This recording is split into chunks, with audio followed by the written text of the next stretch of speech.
The Katharudra Upanishad, presented by Svayam Prakash Sharma. We begin the Upanishad with an invocation. Om, O Param Brahm Paramatma, protect both me and my teacher. Nourish us both together. May we both work together with great energy. May our work and study be both vigorous and effective. May we never quarrel with one another. May we never hate anyone. Om Shanti Shanti Shanti Om. The Katharudra Upanishad is part of the Krishna Yajur Veda. In the Muktika list of 108 Upanishads to be studied for salvation, this Upanishad figures at serial number 83 in that list. The Upanishad is about spiritualism obtained through renunciation and about obtaining salvation by realizing Brahm. Source material for this upload has been taken from the English translation of the Upanishad by Professor A Ramanathan as published by the Theosophical Publishing House, Chennai. The Upanishad. It is said that once the gods requested the Venerable Brahma, Venerable Sir, please impart to us the spiritual knowledge. On being so requested, the created Brahma replied, to gain spiritual knowledge, one must renounce the world. To do so, one must remove one's hair, including the tuft, and discard the same. One must also renounce the sacred thread, the Yagopavit. Then one should look at one's son and say the following words. You are the scripture. You are the sacrifice. You are the Vasatkar. You are the syllable Om. You are the Swadha. You are the doer. You are the creator. Then the son shall reply to the father, I am the scripture. I am the sacrifice. I am the Vasatkar. I am the syllable Om. I am the Swadha. I am the doer and I am the creator. I am the divine architect Tvastra. I am the base. These are the words to be spoken by father and son when the father takes renunciation. While taking leave of his son, the father shall not shed tears. If he sheds tears, then the line of his progeny will be broken. Then he shall go round the village in a clockwise direction, not looking at anything when he departs from the village. Such a person is fit for the world of Brahm. A person should study the Vedas as a celibate student, as a brahmachari. He should perform all the duties prescribed in the scriptures. He should marry and have children and see that all his children are suitably provided for. He should perform sacrifices according to his ability. A person who has done all this and who has been permitted by his elders and relatives to take renunciation shall then take renunciation. On taking renunciation, he shall leave for the forest. On reaching the forest, he shall perform the Agnihotra sacrifice for 12 nights by pouring oblations of milk into the fire. For these 12 nights, he shall subsist only on milk. At the end of 12 nights, the wooden vessels, being of no further use, shall be offered to the fire with the mantra. This is the oblation of cooked rice to the Vaishvanar fire, to Prajapati. This is the oblation in 3 pieces of pot, to Vishnu and to Agni. The clay pots shall be consigned to the waters, and the metal ones shall be given to the teacher, reciting this mantra. May you, O teacher, not desert me while you part from me. May I too, O teacher, not desert you while I part from you. He shall then prostrate before the 3 fires, the household fire, the southern fire, and the fire into which oblations are offered. Some people also say that he shall eat a handful of ashes from the place where the fire kindling sticks are kept. He shall then remove the body hair, including his tuft, and discard the same. He shall abandon the sacred thread, the Yagopavit, in the waters, reciting this mantra, Bhu Swaha. After doing so, he shall resort to either of the following. He shall resort to starvation, to drowning in water, entering fire, go to the battlefield to die in battle, journey onwards until he falls down from exhaustion and dies, or he shall enter a hermitage for elderly renunciates, for elderly sannyasis. Milk shall be his evening meal, which shall also be his offering for the evening. The milk which he takes in the morning is his morning offering. That which he takes on the new moon day, that would be his new moon day sacrifice. That of the full moon day, that would be his full moon day sacrifice. The shaving of the hair, the beard, etc., and the cutting of nails in the spring, all these comprise his Agnishtoma sacrifice. Once a person has taken renunciation, he shall not resume the fire rituals. He shall recite the following spiritual mantras. Since I have become death, I would enter that into which is coming into being, that which is Brahm knowledge, etc. Then he should say, welfare to all beings. He shall always contemplate the self, the Atma, and nothing else. He shall lift up his arms. He shall be one who has abandoned the usual, the common customary path. He shall move about without any fixed abode. He shall subsist only on the alms he has obtained, and he shall not give any gift.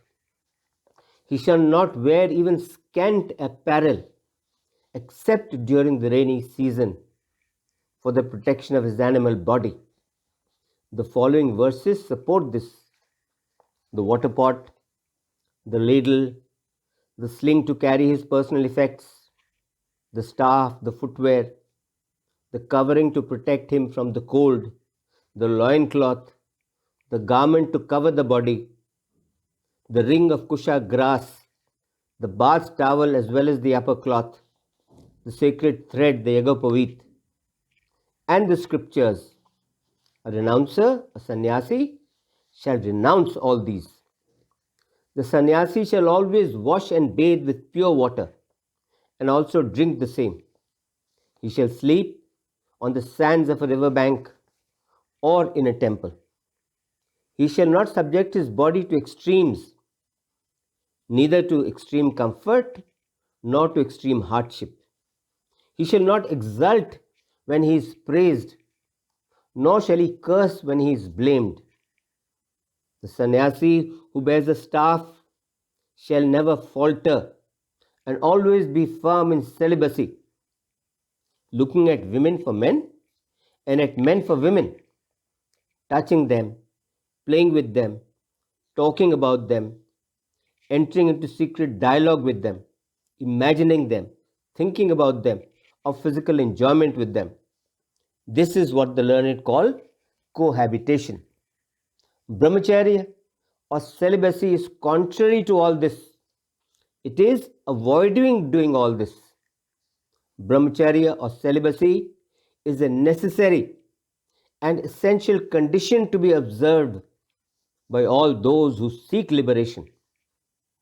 The self-effulgent light that illuminates and lights up the whole world, that is the light that shines forever. It is indeed the witness of the world. It is the self, the Atma of all. It is pure in form. It is the basis of all beings. It is of the nature of pure consciousness. A person cannot obtain Brahm. A person cannot attain Brahm by action, or by producing children, or by anything else. It is only by knowing Brahm that one attains Brahm. that Brahm which is without a second and which is truth, knowledge and happiness, that Brahm is in fact the object of real knowing. That Brahm is what is really worth knowing. The best of the twice born who, during their transmigratory existence in the world,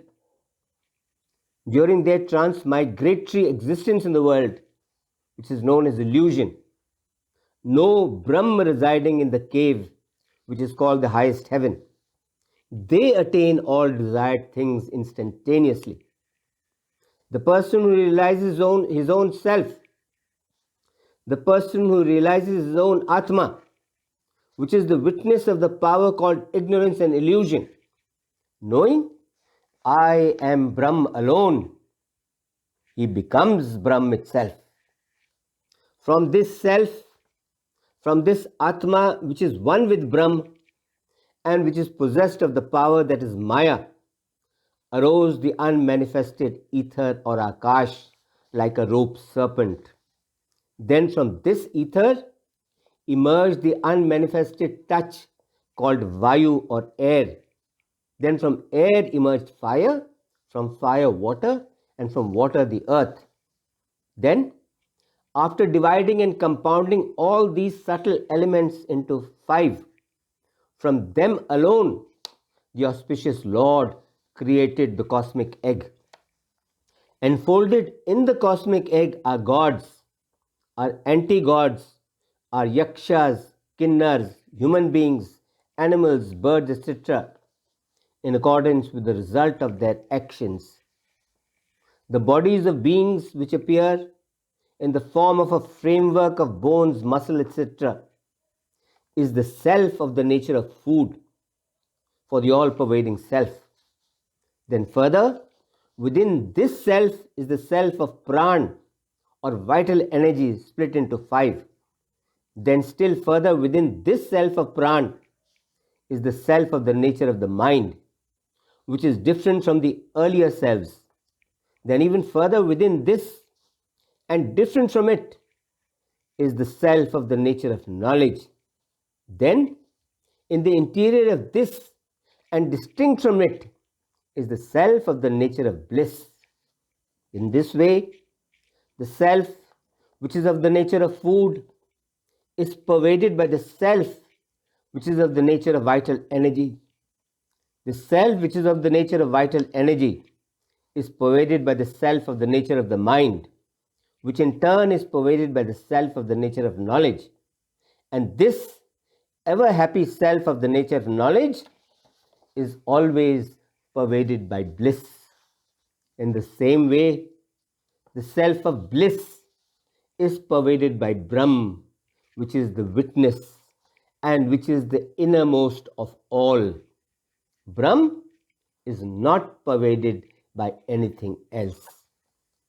By directly realizing this Brahm, which is named the support or the tail or the pooch, which is of the nature of truth, knowledge, and non-duality, and which is the eternal, which is the dweller in the body, one becomes happy everywhere.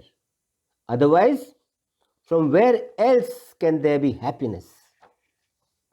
If this supreme bliss, which is the very self, the very Atma of all beings, were not existent, which human being can be alive? Who can ever be active? Therefore, it is this being shining fully in the consciousness that always makes the individual self happy, which is otherwise full of sorrow. Only when the great sannyasi realizes his complete unity without any difference whatsoever from this, which is described as unseen, etc., it is then only that he attains total fearlessness. This is the ultimate good. This is the supreme immortality. This is the absolute existence. This is the transcendent Brahm, which is beyond the 3 divisions of time. When an individual experiences even the slightest difference in this identity, then he will have fear. Of this, there is no doubt whatsoever. Because of this sheath of bliss, right from God Vishnu to a pillar, all always realize happiness, though in different degrees. For the person who is well versed in the scriptures, who is disinterested in attaining any position, and who is happy, for such a one, the bliss, which is his very nature, shines forth by itself.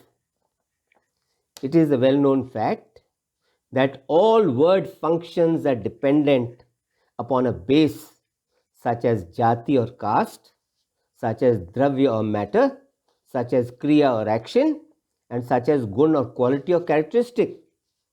Because of the absence of any such base in Brahm, all words recoil from Brahm. For how can the word function in respect of the absolute bliss that is devoid of any base? The subtle mind, which makes all things its object, that subtle mind turns back from that Brahm, from which also retreat all the senses, such as hearing, touch, sight, etc., as well as the organs of action. They are just not capable of reaching the Supreme. Realizing that Brahm, which is bliss, which is without a second, which is devoid of attributes, which is the solidarity of truth and consciousness, realizing that Brahm as one's own self, as one's own Atma, one fears nothing. The person who knows as such from the teaching of his Guru, who becomes master of himself, such a one never suffers from the impact of good or bad actions. The whole world, which appeared formerly as the inflictor and the inflicted, the same world now shines as one's own self, as one's own Atma, owing to the knowledge of the Vedantic teaching. The pure or Brahm, the God, the individual self, the knower, the means of knowledge, the object of knowledge, and the result. In this way, for empirical purposes, the sevenfold distinction is made. Now we describe each of them. The consciousness that is devoid of the condition of Maya or cosmic ignorance, that is termed the pure or Brahm. When it is related to cosmic ignorance, it is God. Under the influence of the individual ignorance or avidya, it is the individual self. When it is related to the internal organ, it is called the knower.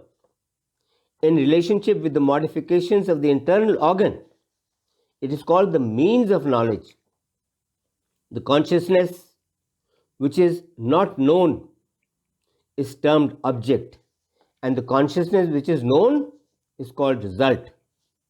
The intelligent man should meditate upon his own self, upon his own Atma as devoid of all conditioning. The person who knows this in reality becomes Brahm itself. Now I speak the true essence of the teaching of all Vedanta. Dying oneself, becoming oneself, one yet remains oneself. Yes, dying oneself, becoming oneself, yet one remains oneself. This is the Upanishad. Yes, this is the Upanishad. Om Shanti, Shanti, Shanti. Om.